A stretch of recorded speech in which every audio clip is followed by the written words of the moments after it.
नमस्ते, मैं हूं आपके साथ नीतू गुप्ता। आप देख रहे हैं एचएनएन न्यूज, जुनून सच दिखाने का। बुलेटिन की शुरुआत करेंगे खबर छत्तीसगढ़ से, जहां रायपुर में विशाल सतनाम सद्भाव पदयात्रा का आयोजन किया गया।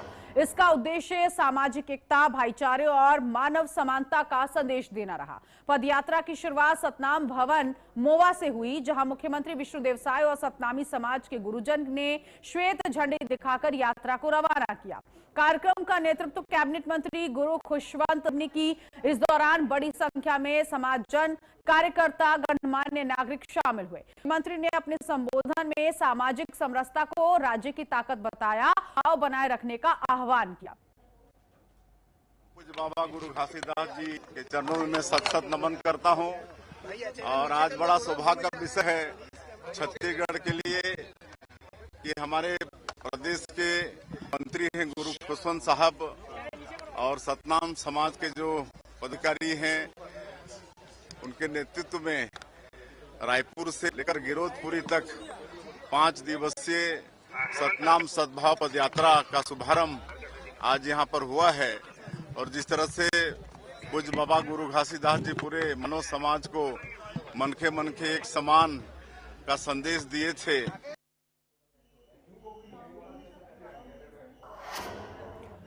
पंजाब दौरे से वापस लौटे पूर्व मुख्यमंत्री भूपेश बघेल ने प्रदेश की कानून व्यवस्था को लेकर कहा कि प्रदेश में कानून व्यवस्था की स्थिति बेहद खराब है। वहीं वृद्ध आदिवासी की हत्या मामले को लेकर उन्होंने कहा कि विष्णुदेव की सरकार और विजय शर्मा के विभाग के अधिकारी निरंकुश हो गए हैं। व्यवस्था की स्थिति बेहद खराब, लगातार हत्या, लूट, बलात्कार, और अब तो हो गया जब प्रशासन के लोग ही हत्या करने लगे हैं। विष्णुदेव की सरकार और विजय शर्मा के विभाग, विष्णु जी के विभाग किस प्रकार से अधिकारी निरंकुश हो गए हैं, लगाम हो गए हैं। अपराध तो घटित हुआ, अब सवाल इस बात का है उसके पुलिस और वकील किस प्रकार से कोर्ट में दलील रखते हैं, वो एक महत्वपूर्ण बात है। घटना तो देखिए, जो श्रमिक नेता शंकर गुहा नियोगी, उसकी हत्या हुई थी, सारे लोग बेइज्जत बरी हो गए। इसका मतलब ये तो नहीं कि हत्या नहीं हुई थी, हत्या तो हुई है, लेकिन किस प्रकार से आप अपना पक्ष हैं। सामाजिक समरसता के ऐतिहासिक अभियान के तहत सतनाम सद्भाव पदयात्रा आयोजन किया गया। इस कार्यक्रम में छत्तीसगढ़ शासन के अनुसूचित जाति विकास मंत्री गुरु खुशवंत साहिब शामिल हुए। इस अवसर पर उन्होंने समाज को एकता और समानता का संदेश देते हुए कहा कि हमें अपनी अपनी संस्कृति और परंपराओं के अनुसार जीवन जीना चाहिए। उन्होंने ये भी कहा कि हम सब जानते हैं कि सतनाम पंथ के प्रवर्तक गुरु घासीदास बाबा ने यह संदेश दिया था कि देश और दुनिया में केवल 2 ही जातियां हैं, एक स्त्री और दूसरी पुरुष। इसके अलावा कोई भेद नहीं है, सभी मनुष्य समान हैं और सभी को बराबर सम्मान और अधिकार मिलने चाहिए। मंत्री गुरु खुशवंत साहिब ने कहा कि यही सोच और यही भावना इस विशाल सतनाम सद्भाव पदयात्रा का मूल उद्देश्य है। निश्चित ही विभिन्न प्रकार की जातियां, विभिन्न प्रकार के धर्म जो एक व्यवस्था की है, इस व्यवस्था में हम सबको रहना है, अपनी अपनी संस्कृति के अनुसार हम सबको रहना है। लेकिन हम सब जानते हैं गुरु घासीदास बाबा जी ने कहा है, इस देश और दुनिया में सिर्फ 2 ही जाति है, एक स्त्री, दूसरा पुरुष। इसके अलावा कोई जाति नहीं, सब बराबर है और हर किसी को बराबर सम्मान और अधिकार है। तो उस उद्देश्य के साथ ये अपना सतनाम सद्भाव पदयात्रा है, ताकि साथ ही साथ जिस प्रकार और अन्य बहुत सारी चीजें हैं, जैसे कि आज के समय में जल स्तर घट रहा है, तो जल संरक्षण के लिए है, पर्यावरण के लिए है, इसी प्रकार अन्य और हत्या को रोकने के लिए है, साथ ही साथ स्वच्छता के लिए है। ऐसे अनेक प्रकार के जो काम हैं जो देश और प्रदेश को प्रगति की ओर लेके जाएगा, ऐसे भावों को लेकर ये सतनाम सद्भाव पदयात्रा है। रायपुर में आज हालात उस समय तनावपूर्ण हो गए जब डीएड अभ्यर्थियों का धरना उग्र प्रदर्शन में बदल गया। पिछले 57 दिनों से धरने पर बैठे अभ्यर्थियों ने विरोध जताने के लिए अंगारों पर चलने की कोशिश की। प्रदर्शनकारियों की मांग है कि नियुक्ति दी जाए। उनका आरोप है कि सरकार की ओर से केवल आश्वासन मिल रहे हैं, लेकिन अब तक कोई ठोस फैसला नहीं लिया गया। इस दौरान प्रदर्शन में शामिल कई अभ्यर्थियों की तबीयत खराब हो गई, जिन्हें तत्काल एम्बुलेंस के जरिए अस्पताल पहुंचाया गया। स्थिति को देखते हुए प्रशासन पूरी तरह से अलर्ट मोड पर है।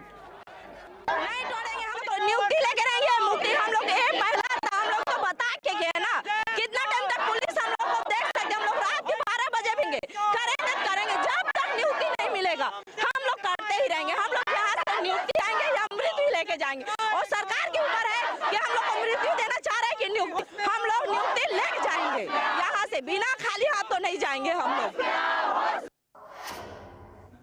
रायपुर के कचना इलाके के स्वास्तिक नगर में पेयजल संकट लगातार गंभीर बना हुआ है। स्थानीय निवासियों का कहना है कि वो लंबे समय से पानी की किल्लत झेल रहे हैं और बार बार बोरिंग कराने और नियमित जल आपूर्ति की मांग कर चुके हैं। स्थानीय लोगों का आरोप है कि उन्होंने सिर्फ पीने के पानी की व्यवस्था की मांग की थी, लेकिन महापौर और रायपुर नगर निगम की ओर से अब तक कोई ठोस और स्थायी समाधान नहीं निकाला गया और मामले को लेकर नगर निगम कार्यालय में विरोध प्रदर्शन किया गया।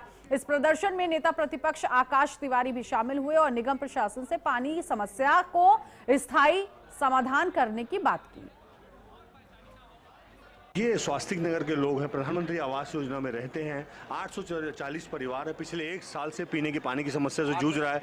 लगातार ये लोग यहाँ पर आवेदन निवेदन सब कुछ कर चुके हैं। आज मजबूर हो गए ये लोग अपने छोटे छोटे बच्चे को लेकर यहाँ पर आए हैं और बहुत दुख की बात है कि ट्रिपल इंजन की सरकार अहंकार में डूब चुकी है। सच्चाई जो जमीनी हकीकत है उससे रूबरू नहीं होना चाहती, ना किसी की आवाज़ सुनना चाहती है। ऐसे में ये लोग यहाँ पर अपने काम को छोड़कर आज यहाँ पर पीने के पानी की समस्या को लेकर पहुंचे।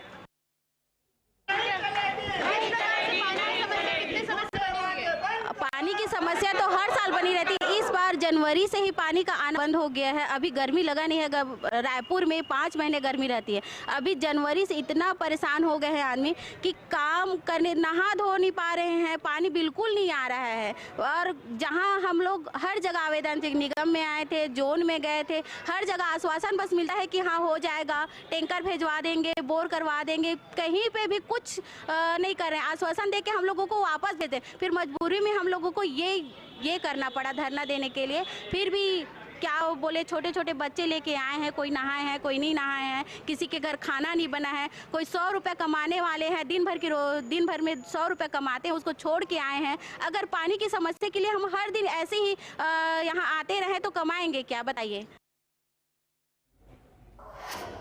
मुंगेली जिला में मुख्यमंत्री कन्या विवाह योजना के तहत आयोजित सामूहिक विवाह कार्यक्रम में भ्रष्टाचार के आरोप लगे हैं। आपको बता दें 27 मार्च 2025 को डॉक्टर श्यामा प्रसाद मुखर्जी स्टेडियम मुंगेली में 192 जोड़ों का विवाह कराया गया। आरोप है कि लोरमी परियोजना क्रमांक 2 में ऐसे जोड़ों को भी योजना का लाभ दिया गया जिनकी पहले से शादी हो चुकी थी और राशन कार्ड भी बने हुए थे और कुछ के 4 से 5 साल के बच्चे होने की बात सामने आई। इस मामले को लेकर स्थानीय लोगों ने कार्रवाई की मांग की है। आज से कुछ समय पहले सूचना का अधिकार लगाया गया इस महिला बाल विकास में, जेकर माध्यम से जानकारी मिली। जानकारी के जब मैं जांच और पड़ताल करें तो जानकारी में मुंगेली जिला में पूरा परियोजना 5 परियोजना क्रमांक 5 परियोजना में भारी भ्रष्टाचार की मिली होला, जेकर मैं शिकायत महिला बाल विकास मुंगेली से करें, लेकिन शिकायत के आज तक कुछ भी नहीं हो पावा थे। भ्रष्टाचारी ऐसे है कि जिन महिला 2 साल 3 साल 4 साल पहले विवाहित थे, पूरा अधिकारी और कर्मचारी, परियोजना अधिकारी हो, चाहे आंगनबाड़ी अधिकारी हो, चाहे जिला महिला अधिकारी हो, सबके माध्यम से मिली भगत से ऐसा नहीं है। वो जो है ऐसा कहीं कोई बात नहीं थी। सभी जो है सही जोड़े आए थे और हमारे जो चयन समिति उसकी चयन की थी, उसकी कहीं कोई बात नहीं थी। ऊपर जो है हम लोग पुलिस कार्रवाई जो करेंगे, और ऐसा नहीं। मैं राजेंद्र केंद्र हूँ, CDPO। बलरामपुर जिले में चर्चित हत्याकांड के मामले में प्रशासन ने बड़ा एक्शन लिया। मामले में लापरवाही और मारपीट के आरोपों के बाद सख्त कदम उठाया गया। आरोपी एसडीएम करुण ढहरिया को तत्काल प्रभाव से निलंबित कर दिया गया। उन पर 4 व्यक्तियों के साथ मारपीट करने का गंभीर आरोप लगा था। हादसे में 4 लोग घायल हुए थे, जिनमें से एक की उपचार के दौरान मौत हो गई, जबकि 3 अन्य गंभीर रूप से घायल बताए जा रहे हैं। राजनांदगांव के बसंतपुर में 4 साल पहले अंतरजातीय विवाह करने पर एक परिवार को समाज से बहिष्कृत कर दिया गया था। इस दौरान उन्हें न किसी कार्यक्रम में बुलाया जाता था, न समाज में बात की जाती थी। कई बार आवेदन देने के बाद भी सुनवाई नहीं हुई। परिवार ने कई बार संबंधित अधिकारियों को आवेदन देकर न्याय की गुहार लगाई, लेकिन सुनवाई नहीं हुई। इसी बीच बसंतपुर थाना प्रभारी ने मामले को गंभीरता से लिया। उन्होंने थाना स्तर पर समाज के प्रमुख लोगों की बैठक बुलाई और दोनों पक्षों से इस मामले को लेकर बात की। बैठक के बाद समाज के लोगों ने परिवार को फिर से स्वीकार करने का फैसला लिया। इसके बाद 4 साल से चले आ रहे बहिष्कार का अंत हुआ और परिवार को सामाजिक कार्यक्रमों में शामिल करने पर सहमति बनी। आज हम बसंतपुर थाने पहुंचे हैं क्योंकि हमें विगत 4 वर्षों से मैं जब से शादी करके आई थी तब से हमें समाज से अलग कर दिए गए थे और बातचीत करना बंद कर दिए थे, न्योता देना बंद कर दिए थे, कहीं आने जाने में पाबंद लगा दिए थे। और आज थाना बसंतपुर आने के बाद में हम लोग को समाज में फिर से बहाल कर दिए हैं। और मैं अपने सबसे पहले मैं धन्यवाद अपने ससुर जी का करना चाहती हूँ। उन्हें हर कदम में मुझे सपोर्ट किए, पढ़ाए लिखाए और आज समाज में इज्जत दिलाई, जिसके लिए मेरा मामला यह है सर कि मैं मेरी बहू इंटर कास्ट से थी और 2021 में मार्कंडे साहब विवाह अधिकारी के समक्ष इनका विवाह हुआ। उसके उपरांत 2022 से हमें समाज से पृथक कर दिया गया था। कुमार समाज मोहारा वार्ड क्रमांक 47 में तो हमारे पार वाले जो थे वो समाज से अलग कर दिए थे। इस आशय से मैं अनेकों विभाग में आवेदन दिया उस समय, बाकी उसमें कार्रवाई नहीं हुई और लगभग हम लोग निराशा में चलते रहे। और काफ़ी मेरा प्रयास रहा कि समाज समझे और प्रशासन मेरा सहयोग करे। तो पुनः अंतिम बार अभी हम लोग 19/1/2026 को थाना बसंतपुर उसके साथ में एसपी साहब और कलेक्टर साहब को पुनः आवेदन दिए। तो तत्काल थाना बसंतपुर कार्रवाई करते हुए हमारे समाज के लोगों को थाने बुलाए। छत्तीसगढ़ की कवर्धा स्थित कस्तूरबा गांधी बालिका विद्यालय के आवासीय छात्रावास की छात्राओं ने अधीक्षिका के खिलाफ गंभीर आरोप लगाए हैं। छात्राओं का कहना है कि उन्हें पिछले समय से खराब खाना दिया जा रहा है, जिससे उनका स्वास्थ्य प्रभावित हो रहा है। बजट कम होने का हवाला देकर सड़ी गली सब्जियां मंगाई जा रही हैं और कई छात्राएं बीमार भी हुई हैं। वहीं इस पूरे मामले को लेकर छात्राओं के परिवार का कहना है कि खराब खाना खाने की वजह से उनकी बेटी को अस्पताल ले जाना पड़ा और छात्रावास प्रबंधन ने उचित इलाज नहीं कराया। छात्राओं ने निःशुल्क सामग्री समय पर न मिलने और सुरक्षा की कमी की शिकायत भी की। आरोप है कि शिकायत करने पर अधीक्षिका दबाव बनाती है। कस्तूरबा गांधी आवासीय विद्यालय में है, कक्षा 10वीं में पढ़ाई करते हैं। किस प्रकार की शिकायत मिली है? अब बच्चों लोग द्वारा मुझे पता चला है कि सब्जी जो है 1 हफ्ता पहले लाया रहता है और मैं सब्जी फोटो भी देखा हूँ और सब्जी का जो स्थिति है बहुत ज़्यादा खराब है। हाँ, स्वास्थ्य मेरे ही घर का, मेरे बहन है यहाँ पढ़ती है, उनका स्वास्थ्य कल ही रात को लगभग 8-9 बजे तबीयत खराब हो गया था, उनका स्वास्थ्य जो है खराब हो गया था। तो यहाँ से फ़ोन गया, फ़ोन जाने के बाद सुबह हम लोग आए थे, उनका इलाज इस अस्पताल ले जाके करवाए हैं और अभी स्वास्थ्य तो खराब है, लेकिन बच्ची को हम लोग घर ले गए हैं। नहीं, अब इन लोग बता रहे थे उस हिसाब से तो यहाँ के जो खान पान है उसी में गलती है, उसी की वजह से बच्चे लोगों का तबीयत खराब है। ये तो मेरी बच्ची की बात है, 1-2 और बच्ची हैं जिनका भी तबीयत खराब है। खराब हो जाते हैं, अब अभी तो ये अभी वर्तमान में ही हो पा रहा है। जैसे पूर्व में अधीक्षिका मैम थी, ठाकुर मैम थी, वो स्वयं रात को भी अगर तबीयत बच्ची का खराब होती थी तो वो अपने बाइक से, स्कूटी से स्वयं ले जाके और हॉस्पिटल से इलाज करवा के लाते थे। शिकायत के संबंध में मुझे जानकारी तो नहीं है। कलेक्टर साहब को अगर बच्चे दिए हैं आवेदन तो मुझे मिल जाएगा आवेदन, जांच करवाऊंगा। बच्चों को मारना पीटना ये उचित बात नहीं है। अगर ये सिद्ध हो जाता है तो उस पर भी कार्रवाई होगी। आप जांच करेंगे सर? हाँ, जांच टीम भेजी जाएगी। सर, मारपीट वाली बात मेरे को तो इसके पहले डीओ साहब आए थे इस केसेस में। मैं किसी से जबरदस्ती मारपीट नहीं हुआ। वो 4th क्लास के एक कर्मचारी है जिसके साथ थोड़ा बहुत तू मैं हुआ है और वही मेरे को मारी है, मैं नहीं मारी हूँ। और उसके लिए अगर आप स्पष्टीकरण या और अंदर तक जाना चाहेंगे तो मेरे यहाँ जितने भी उस समय थे उन लोग से आप पूछ सकते। सर मैं तो अपने तरफ से 100% हर यहाँ तक कि मैं किसी आदर्शन से भी सब्जी नहीं मंगाती हूँ। मैं हर एक दिन के आड़ में जाती हूँ, रोज तो नहीं जाती हूँ, लेकिन जैसे आज गई थी तो कल नहीं जाऊंगी, परसों जाऊंगी, इस टाइप से मैं एक दिन के आड़ में मैं खुद जाके मंडी से सब्जी लाती हूँ। और यहाँ रुकेंगे एक छोटे से ब्रेक के लिए। आप देखते रहिए HNN न्यूज, जुनून सच दिखाने का। आइसक्रीम खाओगी? जंगल में आइसक्रीम मिलती है। समर कूल रेफ्रिजरेटर, आप अपनी ड्यूटी निभाओ, ये अपनी ड्यूटी निभाएगा। समर कूल, लाइफ बनाए वंडरफुल।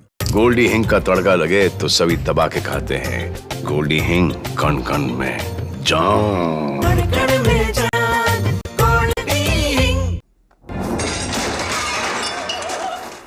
फर्श की टाइल्स को चेंज करो, बड़ी स्लिपरी हैं। थर्मोकूल वॉशिंग मशीन। थर्मोकूल, इंडिया का नया अंदाज। जब हर तरफ खबरों का शोर हो,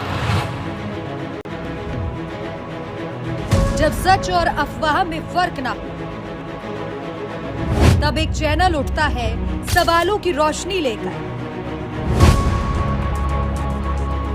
आपके हित की आवाज बनकर।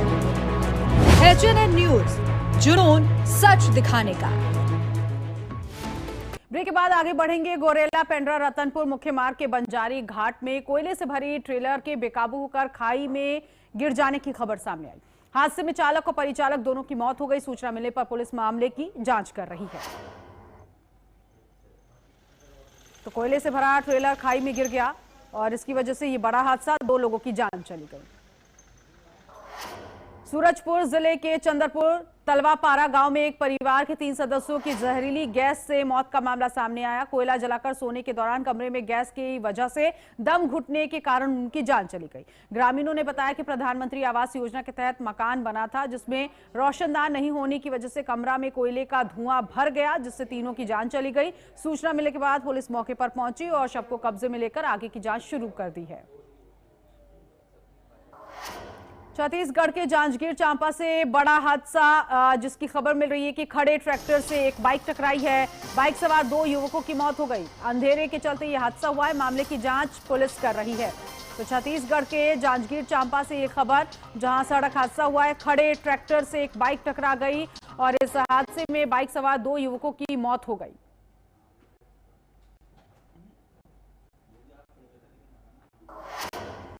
बिलासपुर में निगमा आयोग के निर्देश पर नगर निगम की अतिक्रमण टीम ने गणेश चौक स्थित महिला समृद्धि योजना परिसर को किराया बकाया होने के कारण सील कर दिया। इसी के साथ सड़क किनारे अवैध रूप से किए गए कब्जों पर भी कार्रवाई की गई। आपको बता दें कि नगर निगम को लंबे समय से किराया जमा नहीं करने पर शिकायत मिल रही थी। नोटिस जारी करने के बाद भी भुगतान नहीं होने पर निगम की टीम ने गणेश चौक स्थित महिला समृद्धि योजना भवन को सील किया। कार्रवाई के दौरान निगम अमला और पुलिस बल मौजूद रहा। इस अभियान के तहत सड़क किनारे लगाई गई अस्थायी दुकानें और ठेले हटाए गए। निगम अधिकारियों ने बताया कि शहर में अतिक्रमण के खिलाफ अभियान लगातार जारी रहेगा और नियमों का उल्लंघन करने वालों पर सख्त कार्रवाई की जाएगी। आगे बढ़ेंगे। सूरजपुर से खबर मिल रही है, जहां लटोरी की ग्राम पंचायत सुंदरगंज में अतिक्रमण हटाने पहुंची प्रशासनिक टीम पर ग्रामीणों ने अचानक हमला कर दिया। बता दें, राजस्व विभाग और पुलिस बुलडोजर के साथ अवैध कब्जा हटाने की कार्रवाई के लिए पहुंचे थे। अवैध कब्जे के खिलाफ कार्रवाई शुरू होते ही कुछ ग्रामीणों ने विरोध प्रदर्शन तेज कर दिया, जो देखते ही देखते हिंसक रूप ले बैठा। प्रशासनिक अधिकारियों को निशाना बनाते हुए पथराव किया गया, जिससे मौके पर अफरा तफरी वाली स्थिति हो गई। भारतीय जनता पार्टी की छत्तीसगढ़ की सरकार ने फिर साबित कर दिया कि प्रदेश की जनता से उनका कोई लेना देना नहीं। जिस प्रकार से आबकारी नीति नहीं बनाने का काम, नया बनाने का काम किया है। पहले साल में 7 दिन शराब दुकानों को बंद रखने का काम किया जाता था, लेकिन नई आबकारी नीति में 4 दिन उसको कर दिया। जिस प्रकार से गांधी जी की पुण्यतिथि में, होली में, इन तमाम महत्वपूर्ण दिनों में दारू बिक्री का काम सरकार के द्वारा किया जाएगा। होली का महत्वपूर्ण त्योहार होता है और छत्तीसगढ़ में शराब को लेकर सियासत एक बार फिर गर्मा गई है। होली के दिन शराब दुकानें खुलने के फैसले पर कांग्रेस ने बीजेपी सरकार पर हमला बोला है।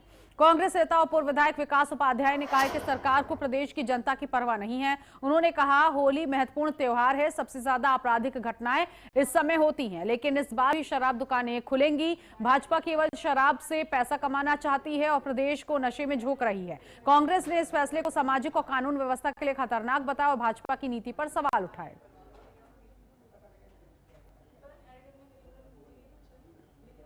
जनता पार्टी की छत्तीसगढ़ की सरकार ने फिर साबित कर दिया कि प्रदेश की जनता से उनका कोई लेना देना नहीं।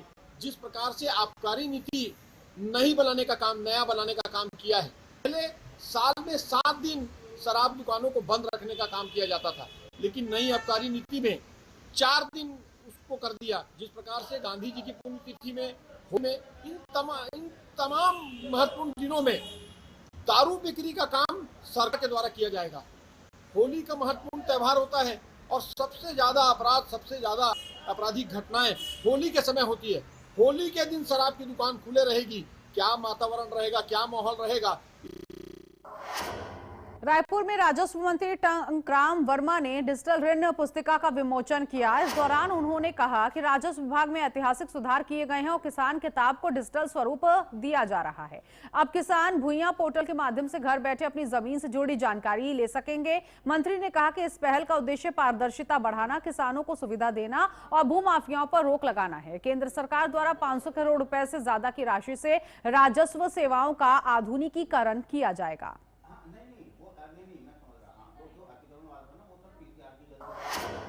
बालोदा बाजार जिले के अमेरा गांव की सतनामी समाज की बेटी गीतांजलि रॉय ने इंडोनेशिया में बाल बैडमिंटन अंतर्राष्ट्रीय टूर्नामेंट में गोल्ड मेडल जीतकर छत्तीसगढ़ का नाम रोशन किया है। अपनी जीत का जश्न गीतांजलि ने हाथ में तिरंगा लेकर फोटो साझा करके मनाया। जिले में उनकी इस उपलब्धि की जमकर सराहना हो रही है और पूरे गांव में खुशी का माहौल है।